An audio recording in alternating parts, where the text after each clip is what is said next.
Dear learners, আজকে আমরা topological analysis বা টপোলজি নিয়ে আমরা আলোচনা করব।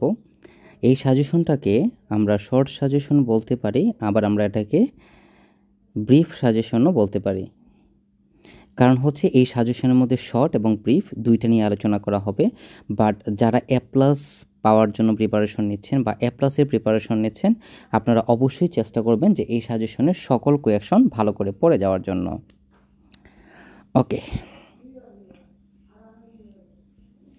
তো প্রথমত দেখেন যে প্রত্যেক খোলাগুলো একটি খোলা সেট, এটা হচ্ছে খোলা সেট উপপাদ্য, কোয়েকশন চেঞ্জ হয়ে আসতে পারে, খুবই গুরুত্বপূর্ণ। দেখেন আমি যেগুলোতে স্টার মার্কস দিয়ে দেবো সেগুলোতে আপনি গুরুত্বপূর্ণ এটা ধরে নিতে হবে আপনাকে। ওকে, তারপর হচ্ছে যে এন জগৎ r⁴n একটি সম্পূর্ণ ম্যাট্রিক্স স্পেস, এটা কিন্তু খুবই গুরুত্বপূর্ণ, মানে প্রথম ফেজের প্রতিটা প্রশ্ন গুরুত্বপূর্ণ। দেখেন এখানে যে কোয়েকশনগুলো আছে এই সবগুলো হচ্ছে গুরুত্বপূর্ণ। এখানে বেয়ার প্রকরণ উপপাদ্য মোস্ট ইম্পর্টেন্ট, এটাও মোস্ট ইম্পর্টেন্ট, মানে 1 2 3 4 মোস্ট ইম্পর্টেন্ট, 5 মোস্ট ইম্পর্টেন্ট। মানে এখানে যে টোটাল 5টা প্রশ্ন আমরা দিয়েছি সেখান থেকে আপনারা 2 থেকে 3টা প্রশ্ন পাবেন, যেখান থেকে আশা করা যায় 20 থেকে 24 মার্কস আমরা কমন পাবো। ওকে, তারপর আমরা ফেজ 2তে চলে যাই। ফেজ 2তে 2020-এর যে কোয়েকশনগুলো আসছে একটু দেখে নিচ্ছি। এই যে প্রশ্নটা খুবই গুরুত্বপূর্ণ। তাহলে দেখেন এই যে 1 নং কোয়েকশন,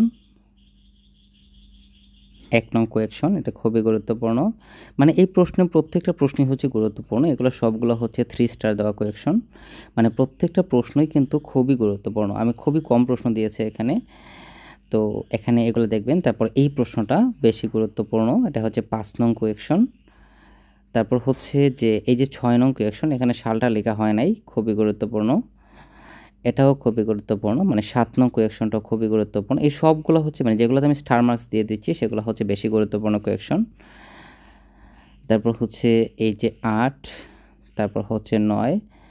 মনে রাখতে হবে এখানে স্টার মার্কস দেওয়া কোনো প্রশ্ন কিন্তু স্কিপ করা যাবে না, তাহলে কিন্তু সমস্যা।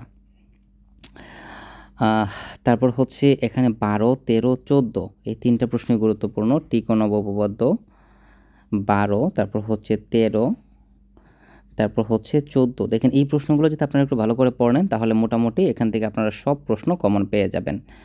তো এই যে কয়েকটি প্রশ্ন দিয়েছি এগুলো একটু ভালো করে দেখবেন, বাট এই সাজেশনের সবগুলো প্রশ্ন একটু ভালো করে পড়ার চেষ্টা করবেন, তাহলে আশা করি টপোলজিতে একটা ভালো মার্কস আপনারা নিয়ে আসতে পারবেন। ধন্যবাদ।